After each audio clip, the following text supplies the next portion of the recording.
Bonjour à toutes, bonjour à tous. Merci de votre présence au programme de cette émission Préfonds TV, spéciale loi Pacte. Tout savoir sur cette nouvelle loi Pacte qui transforme l'épargne retraite. Dans une première séquence, nous allons évoquer les éléments clés de cette loi Pacte et ses conséquences, bien sûr, sur l'épargne retraite.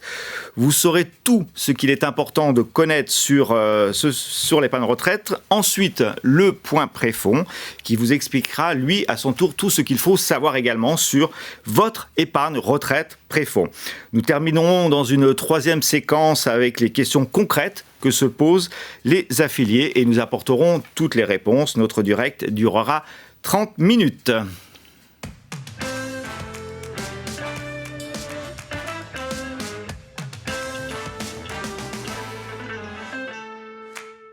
Nous sommes ravis d'accueillir sur ce plateau Olivier Jameau. Bonjour Olivier. Bonjour. Vous êtes responsable du marketing stratégique CNP Assurance. Et Christian Carrega. Bonjour Christian. Bonjour. Vous êtes directeur général de Préfonds. Olivier, entrons dans le vif du sujet. CNP Assurance est un leader de l'assurance vie, un acteur majeur en France de l'épargne retraite, sujet de notre plateau. Pouvez-vous nous dire, la loi Pacte, c'est quoi ? Et surtout nous expliquer le contexte de la loi et ses ambitions. Oui, bien sûr. Alors, Pacte, on ne le sait pas toujours, c'est un plan d'action pour soutenir la croissance des entreprises françaises. Alors, quel lien, me direz-vous, avec l'épargne retraite ? Eh bien, c'est assez simple. Les entreprises, pour se développer, ont besoin de capitaux sur de longues périodes. L'idée est donc de flécher une partie plus importante de l'épargne longue des Français vers nos entreprises. Et pour y parvenir, il était nécessaire de simplifier, d'assouplir et de rendre plus attractifs les solutions d'épargne retraite existantes. Alors, c'est l'ambition du plan d'épargne retraite, le PER qui vous sera désormais proposé, un dispositif plus souple, plus simple et plus attractif. Alors, plus simple tout d'abord parce que jusqu'à présent, en fonction de votre statut, on vous proposait différentes solutions d'épargne retraite.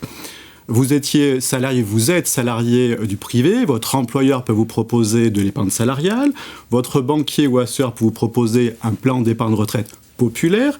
Si vous êtes un agent du secteur public, on vous proposera de vous affilier à Préfonds Retraite.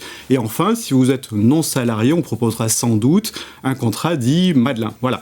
Désormais, un seul dispositif, le PER. Voilà, donc c'est plus simple, mais c'est aussi plus simple parce que désormais, il sera possible pour l'épargne que vous avez acquise sur un produit d'épargne retraite, eh bien de la transférer vers un autre produit d'épargne retraite. Ça permettra d'accompagner une évolution de carrière si vous changez de statut, et ça permettra aussi, si vous le souhaitez, de faire jouer la concurrence. Donc, plus simple.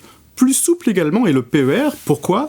Eh bien parce que pendant la phase de constitution de votre épargne retraite, en cas de difficulté, de coup dur en tout cas de la vie, vous pouvez débloquer cet argent, mais vous pouvez aussi, et c'est nouveau, débloquer votre épargne pour financer l'achat de votre logement. Et puis, autre élément de souplesse, c'est lorsque vous partirez à la retraite, vous pourrez choisir entre convertir l'épargne constituée entre une rente viagère ou retirer cette épargne en une fois ou de façon fractionnée. C'est un assouplissement que beaucoup d'épargnants attendaient de longue date. Et puis, donc plus simple, plus souple, plus attractif, et fiscalement en l'occurrence, puisque désormais vous pourrez choisir entre un avantage fiscal à l'entrée et un avantage fiscal à la sortie. L'avantage fiscal à l'entrée, vous le connaissez, ça consiste à permettre de déduire de revenus imposables les versements volontaires réalisés sur le plan d'épargne. Tout cela est très clair. Christian Carrega, Olivier nous a informé des conséquences et des ambitions de la loi. Est-ce que Préfonds, en amont de cette loi, a eu des actions particulières ? Oui, très tôt en fait. D'accord. Tôt, Préfonds s'est mobilisé sur le sujet. Dès décembre 2017, premier rapport parlementaire sur la loi Pacte.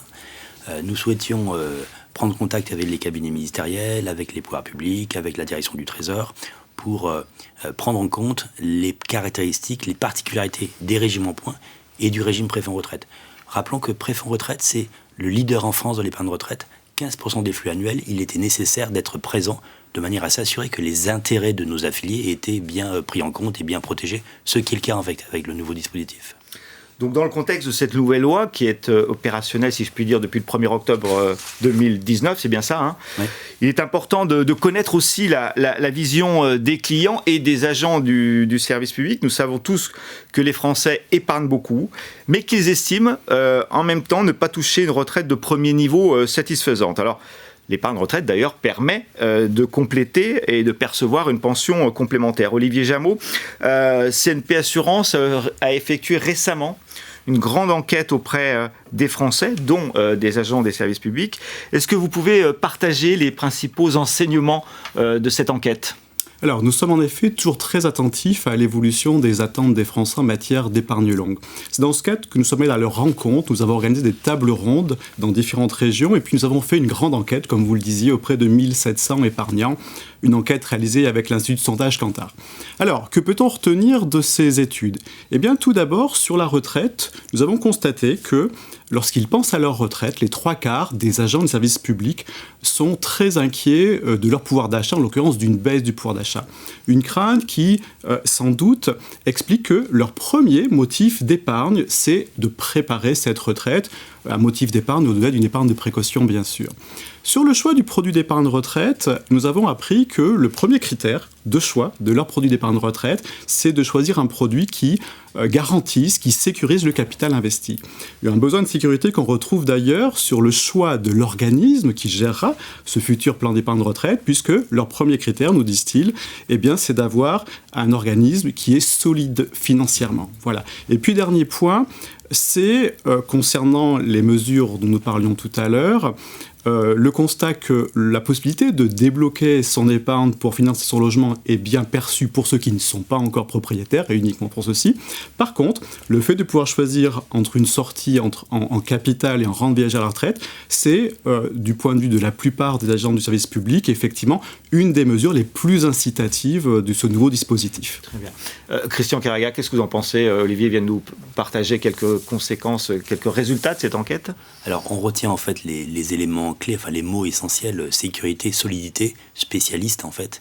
Et c'est bien un des éléments du succès de Préfonds d'être un régime extrêmement sécuritaire assuré par CNP Assurance avec beaucoup de souplesse. Et donc de ce point de vue-là, ce qu'on entend, ce qu'on écoute auprès de nos clients conforte en fait les choix qui ont été faits par la Préfonds de conserver ces éléments de sécurité et d'offrir des souplesses supplémentaires. Alors, on a promis d'être très concret, très synthétique.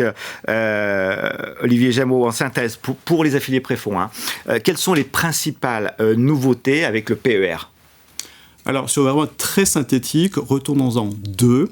L'une d'elles, je l'évoquais, c'est en matière de fiscalité, de pouvoir choisir entre un avantage fiscal à l'entrée et un avantage fiscal à la sortie. L'autre avantage, il est en termes de souplesse, puisque désormais on pourra débloquer son épargne pour financer son logement, et puis on pourra choisir entre une sortie en rente et une sortie en capital. Parfait, merci à tous les deux pour ces informations très concrètes. Olivier Jameau, nous vous remercions de votre présence, merci. Tout de suite, le point Préfonds.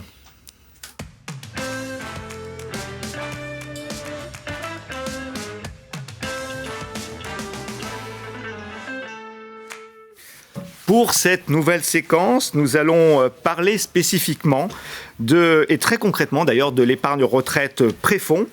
Pour cela, nous remercions toujours Christian Caraga d'être sur le plateau, directeur général de Préfonds, et nous accueillons Pierre Galland, directeur communication et marketing de la Préfonds. Bonjour Pierre. Bonjour. Alors, nous allons aborder les choses concrètes et importantes concernant Préfonds Retraite. Christian Caraga, est-ce que vous pouvez nous expliquer quels sont aujourd'hui les changements pour Préfonds Retraite ? Alors, je vais commencer par ce qui ne change pas. Ce qui ne change pas, c'est la garantie offerte par le régime Préfonds Retraite depuis plus de 55 ans, qui fait que pour chaque euro versé, je connais avec certitude le montant de ma rente à 60 ans. Et ce qui change, c'est des améliorations, des évolutions positives. Nous avons intégré toutes les caractéristiques nouvelles offertes par la loi Pacte en termes de souplesse, d'options nouvelles, sortie en capital ou choix de rester en rente, un âge de départ à la retraite qui peut être différent, des opportunités nouvelles pour mieux piloter, mieux gérer son épargne retraite. Alors, il y a deux situations que j'aimerais que l'on puisse évoquer aujourd'hui, si vous me permettez, concernant les affiliés Préfonds. Tout d'abord, nous avons les affiliés Préfonds, si je puis dire, les anciens, ceux qui cotisent depuis un certain nombre de temps, et puis ceux qui vont venir à la Préfonds dans l'avenir. Parlons d'abord des affiliés, les anciens affiliés Préfonds, Pierre Galland. Qu'est-ce que cela change finalement, le PER ? Alors, d'abord préciser que le PER Préfonds permettra d'accueillir un certain nombre de versements divers, et ces versements seront gérés dans 5 compartiments. Alors, en ce qui concerne les affiliés, les points qui sont acquis avant le 1er décembre restent acquis et seront gérés au sein du compartiment C0. Donc, l'ensemble des affiliés continueront à bénéficier des avantages qui sont ceux de Préfonds aujourd'hui, à savoir en matière de fiscalité et de liquidation. Donc il n'y a pas de changement fondamentalement par rapport à aujourd'hui.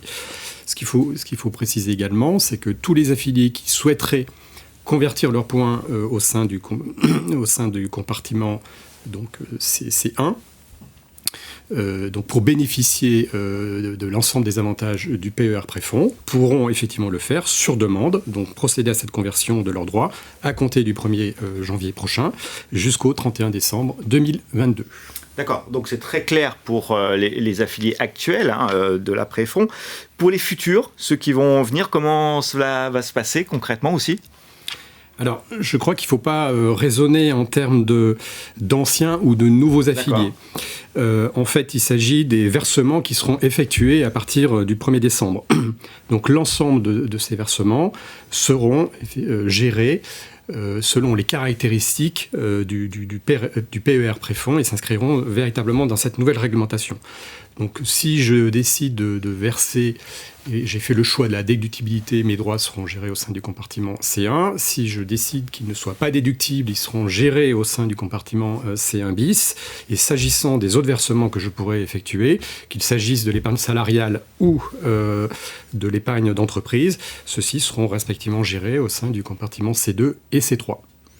Alors, petite précision quand même, ça démontre aussi tout l'intérêt de pouvoir regrouper l'ensemble de ces avoirs au sein d'un produit comme Préfonds, qui permet en fait de bénéficier de tous les avantages d'un régime à points. Donc nos affiliés sont évidemment incités à le faire.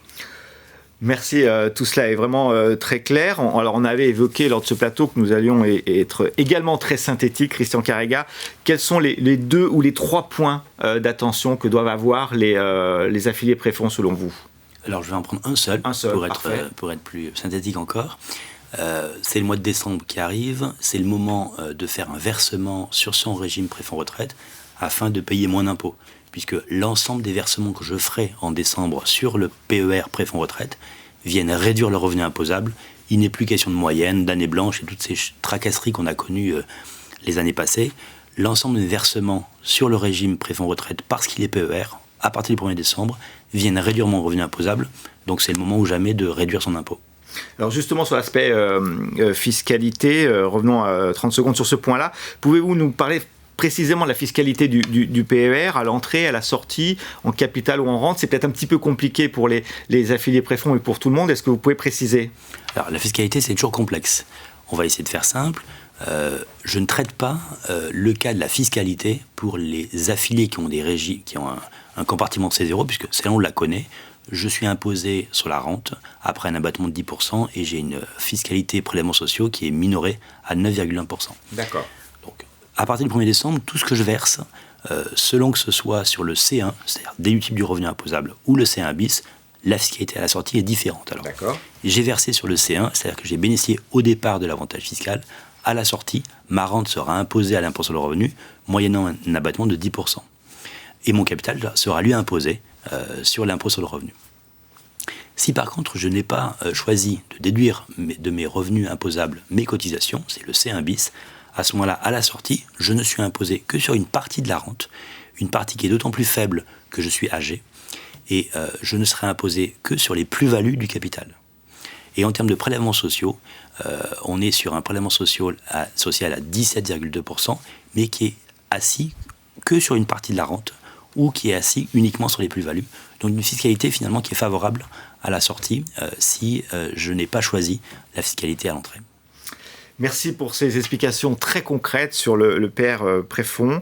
Merci à tous les deux. Nous vous remercions pour ces précisions et nous passons tout de suite aux questions des affiliés.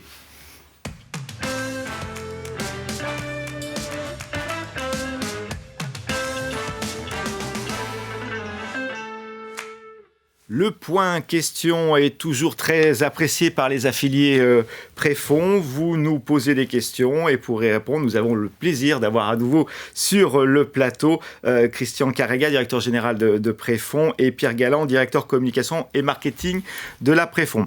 Alors, je vous propose tout de suite de voir une image, les mots-clés qui ressortent lorsqu'on vous demande, à vous, affiliés, un mot pour illustrer la loi Pacte et les questions que cela peut susciter. Donc ce nuage de mots-clés vous permet de bien visualiser les mots les plus importants, ceux qui se retrouvent dans votre question. Question d'ailleurs que nous allons aborder par thématique, par grande thématique. Nous allons avoir un premier sujet, Pierre Galland, sur la sortie en capital. C'est le premier thème de cette série de questions. Cet affilié nous parle de sa liberté de sortie et il vous demande, Pierre Galland, vais-je pouvoir sortir demain l'ensemble de mes droits en rente ou une partie en capital? Vous lui répondez? Alors oui, tout à fait. Demain, le PER Préfonds, effectivement, permettra de sortir à la fois en capital et en rente. Donc il va offrir une plus grande liberté de sortie par rapport à ce qui est possible aujourd'hui. Aujourd'hui, je rappelle que cette possibilité est limitée à 20% des droits qui sont acquis. Donc demain, cette possibilité sera élargie. Aujourd'hui, c'est vrai qu'elle pouvait constituer un frein à la souscription. Donc cet élargissement doit effectivement aujourd'hui susciter beaucoup plus d'intérêt sur le produit. Donc concrètement, on pourra sortir à la fois en rente, en capital ou les deux à la fois. Dans le détail, il y a des spécificités quand même. Alors tout à fait.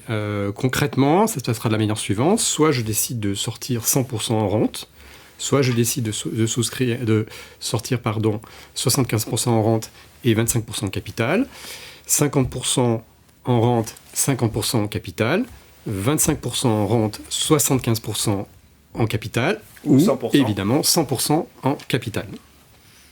D'accord, tout ça est très très clair. Un autre affilié nous demande si je sors en capital, pourrais-je fractionner les versements qui me seront effectués? Alors tout à fait, et c'est une autre souplesse qui est apportée effectivement au PER Préfonds. Je pourrais verser, mon capital pourrait être versé en une fois, en 5 ans ou en 10 ans. Donc il pourrait être fractionné, et soit dit en passant, le fractionnement pourrait être beaucoup plus intéressant sur le plan fiscal. Donc de manière générale, on le voit à travers ces deux avantages, donc deux éléments majeurs qui apportent une souplesse importante au PER Préfonds. Alors quand on voit l'ensemble des questions posées, nous remarquons quand même qu'un certain nombre d'affiliés Préfonds ont la nécessité d'avoir des précisions sur les droits acquis. Christian Carrega, prenons par exemple cette question de votre affilié. Cela fait plusieurs années que je me suis affilié à la Préfonds. Que deviennent les droits que j'ai acquis avant le 1er décembre 2019 ? Alors, la question est légitime puisque Préfonds concerne 400 000 affiliés, donc c'est normal qu'on s'interroge sur ces droits. Je précise, parce qu'on ne l'a pas dit, que les allocataires, ceux qui touchent le rente, ne sont pas concernés. Il n'y a pas de changement pour eux. Concernant donc les cotisants, ceux qui ont des points aujourd'hui dans le régime, en fait, il n'y a pas de changement. Les caractéristiques qu'ils ont connues lorsqu'ils ont souscrit au régime restent celles qu'elles sont. La sortie en rente est favorisée. Je peux sortir une partie seulement en capital à hauteur de 20%, avec une fiscalité qui est avantageuse. Là-dessus, pas de changement. Ce qu'on offre comme possibilité, c'est de dire à ces affiliés qui ont des points, moi je souhaite convertir mes points dans le nouveau dispositif en C1, et ils auront jusqu'au 31 décembre 2022 pour le faire, pour bénéficier des sorties possibles, des options nouvelles offertes par la loi Pacte. Très clair, la réponse à cet affilié. Une autre question, pourrais-je convertir mes droits pour bénéficier des nouvelles possibilités offertes dans le cadre du PER? Alors je vais aller un peu vite puisque je l'ai déjà abordé. Effectivement, on aura la possibilité, l'affilié pourra choisir de manière irrévocable jusqu'au 31 décembre 2022 de dire moi je veux que mes points acquis avant le 1er décembre bénéficient du dispositif PER. Alors quels sont les critères de choix? Il y a un sujet fiscal évidemment, il y a un sujet d'âge de départ et il y a un sujet d'options nouvelles offertes par le régime Préfonds retraite dans le cadre du dispositif PER. De nombreuses questions sur ce sujet, bien sûr, sur ce thème, mais aussi sur le déblocage des fonds. Pierre Galland, cela semble un questionnement important de la part des affiliés. Que pouvez-vous répondre à cette question? Puis-je récupérer mon épargne en cas de coup dur? Est-ce qu'on peut le faire dans le cadre du PER ou pas? Alors, effectivement, cette question est tout à fait légitime. Alors, il faut rappeler que sur le produit préfonds, aujourd'hui, ces déblocages sont possibles. Dans un certain nombre de cas, je les rappelle, le décès du conjoint, la validité de l'affilié, l'expiration des droits à l'assurance chômage, la cessation d'activité non salariée à la suite d'une liquidation judiciaire et un cas de surendettement. Donc, ces cas existaient. Simplement, la nouvelle réglementation élargit effectivement ce nombre de cas dans deux situations bien précises et qui sont relativement importantes, notamment dans le cadre de l'achat de la résidence principale, je le précise. Il ne s'agit pas de la résidence secondaire, c'est bien l'achat de la résidence principale. Donc on pourra débloquer de manière anticipée, sous forme de capital, les avoirs que l'on a épargnés. Donc, et cette somme sera destinée à financer l'apport personnel de l'acheteur. Deuxième cas de figure, deuxième cas d'élargissement, c'est en cas d'invalidité. Aujourd'hui, ce cas était limité au seul affilié. Et donc aujourd'hui, la nouvelle réglementation élargit ce cas en matière d'invalidité à la fois aux conjoints et les enfants. Voilà, donc une situation beaucoup plus confortable pour l'ensemble de nos affiliés. Alors on entend beaucoup parler aussi d'un mot, la non-déductibilité, concernant les cotisations à Préfonds Retraite. Christian Carrega, c'est quoi concrètement la non-déductibilité des cotisations? Vous pouvez nous éclairer? Alors c'est une nouveauté. On connaît les produits d'épargne retraite jusqu'à présent par l'avantage fiscal qu'ils offrent à la cotisation. Je cotise, je réduis mon revenu imposable. Et vous savez qu'en France, globalement, la moitié des foyers fiscaux ne payent pas d'impôts. Et donc, la nouveauté, c'est que l'affilié pourra dire moi, je cotise, mais je ne souhaite pas bénéficier à l'entrée d'un avantage fiscal. D'accord. La contrepartie étant l'imposition à la sortie. D'accord. Un affilié nous demande aussi, dans le cas où il ne paie pas d'impôts, quel est l'intérêt pour moi vous pouvez lui répondre? L'intérêt, avant tout, c'est de se constituer un revenu régulier à la retraite. Le premier sujet, c'est ça. Dès lors que je ne paye pas d'impôts, je vais faire le choix de cotiser dans le compartiment dit C1 bis, pas d'avantage fiscal à l'entrée, mais par contre à la sortie, du coup, une fiscalité qui sera aménagée. Globalement, je ne paierai de l'impôt que sur une partie de ma rente, et si je sors en capital, je ne paierai de l'impôt que sur la plus-value générée à l'occasion de ma sortie en capital.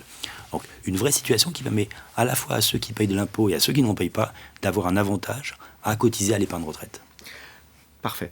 Parlons désormais du transfert de l'épargne, le terme du transfert. Un affilié vous demande j'ai déjà, en plus de mon préfonds retraite, un produit d'épargne retraite dans un autre organisme. Pourrais-je le transformer sur mon contrat préfonds? C'est possible, Christian Carrega? On va parler encore une fois de nouveautés, mais il y a beaucoup de nouveautés offertes par le PER. Oui, à partir du mois de décembre, il sera possible de transférer les produits d'épargne retraite que j'ai dans d'autres dispositifs, un PERP, un Madelin, un Corem, d'autres que j'ai ailleurs, de pouvoir dire, moi je veux regrouper au sein d'un même produit chez Préfonds Retraite et je pourrai recevoir, on pourra recevoir chez Préfonds Retraite à partir d'octobre 2020 tous ces dispositifs-là, de manière à avoir un seul produit qu'à la retraite, je n'ai qu'un produit à liquider avec ma rente ou mon capital. D'accord. Il y aura des frais sur ce transfert? La loi, là aussi, a amélioré les choses, puisque les frais sont limités à 1% les 5 premières années, et au-delà de 5 ans, il n'y a plus de frais. Et donc, je précise pour le dire également, il sera également possible de transférer son régime préfonds retraite vers d'autres dispositifs. Dans tous les sens, ça fonctionne, ce qui offre une vraie souplesse à nos affiliés sur le sujet. Parlons du transfert de l'assurance vie, si vous en êtes d'accord. Cet épargnant nous dit je dispose d'une assurance vie et je souhaiterais transférer une partie de mon épargne sur préfonds retraite afin de disposer au moment de ma retraite d'une rente plus importante. C'est possible, Pierre Garin? Alors ça, c'est une véritable nouveauté du PER préfonds. Alors la réponse est oui. D'accord. Alors il y aura un certain nombre de conditions. Je vais essayer d'être le plus précis possible. Pour pouvoir transférer tout ou partie d'une assurance vie, il faudra être à plus de 5 ans de l'âge légal de la retraite et d'avoir une assurance vie qui a plus de 8 ans. D'accord. Ça c'est les deux conditions. Ce sont les deux conditions. Il y en a une troisième dans la mesure où il y a un avantage fiscal temporaire qui est mis en place pour inciter effectivement les épargnants à le faire. je vais tout de suite y revenir dessus, mais cet avantage temporaire, il est limité donc dans le temps. Ces transferts devront s'opérer avant le 1er janvier 2023. Voilà, ça c'est l'ensemble des conditions autour de l'assurance vie qui vont présider effectivement des avantages, des transferts éventuels.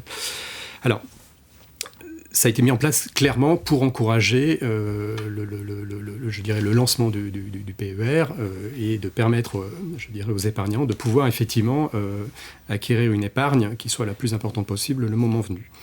Donc l'avantage fiscal qui est offert, c'est un doublement en fait de l'abattement fiscal qui est généralement qui est celui qui est mis en place habituellement en cas de rachat.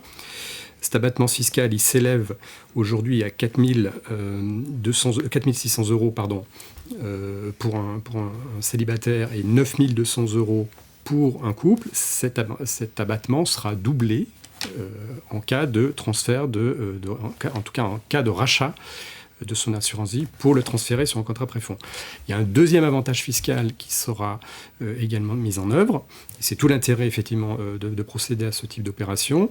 C'est de pouvoir déduire les sommes que l'on versera sur son préfonds demain, de manière à pouvoir l'alimenter significativement. Voilà. Donc, en résumé, un certain nombre de conditions, je les ai citées, et 2 avantages fiscaux qui sont relativement significatifs pour procéder à cette opération. Donc, j'ai un avantage quand je sors de l'assurance vie, et j'ai un avantage quand je rentre sur l'épargne retraite. Absolument. Donc, c'est 2 avantages en un, en fait. 2 avantages en un. Et il y a des limites d'exonération ou pas ? Alors, la limite, ce sont les plafonds ouais. Qui sont liés au niveau d'abattement.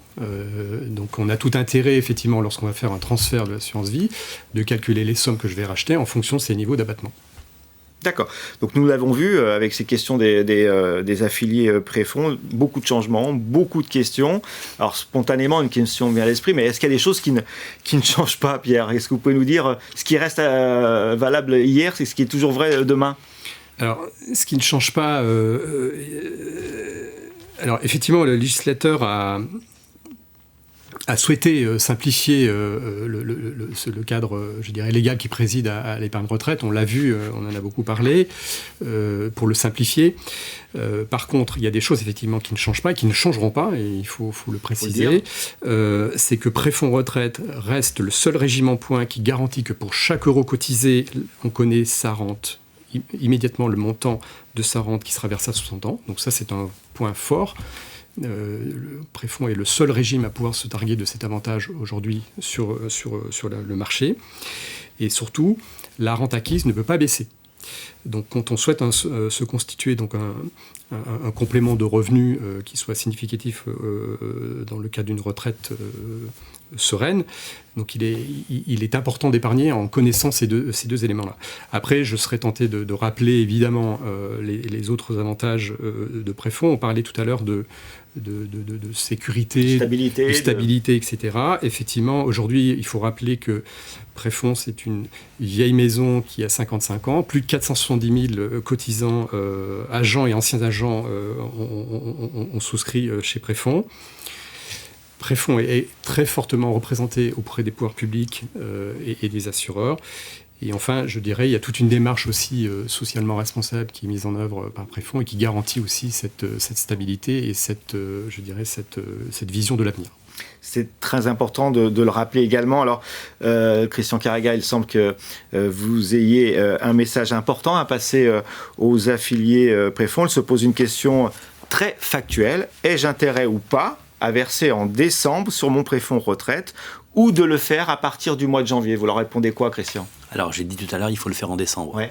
Il faut le faire en décembre dans la mesure où on a tous entendu les conséquences du prélèvement d'impôt à la source avec une année blanche, avec une fiscalité qui n'était pas très favorable. La bonne nouvelle, la nouveauté, c'est que tout ce que je verse en décembre 2019 vient réduire mon revenu imposable et donc je vais payer moins d'impôts. Donc si je cherche à payer moins d'impôts tout en me constituant une épargne retraite, il faut le faire en décembre, très simplement, avec une limite qui est le plafond d'épargne retraite. Alors le plafond d'épargne retraite, vous savez, c'est ce que vous avez dans votre avis d'imposition.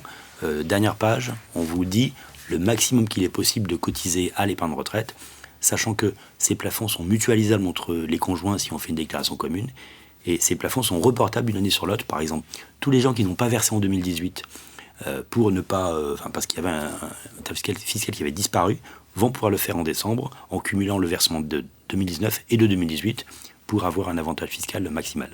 Bon bah ça, c'est plutôt une bonne nouvelle. C'est une très bonne nouvelle. Merci messieurs pour cette émission qui, je ne doute pas, aura été très utile aux affiliés préfonds et aux nouveaux qui vont venir, nouveaux affiliés qui vont venir. Remerciements aux personnes présentes d'avoir été très synthétiques et très très clairs sur ce sujet un peu compliqué. Nous allons terminer cette émission et vous rappeler que nous retrouvons bien sûr Préfond TV en région. Le direct sera le 13 février prochain à Toulon. Merci à tous. Merci. Merci.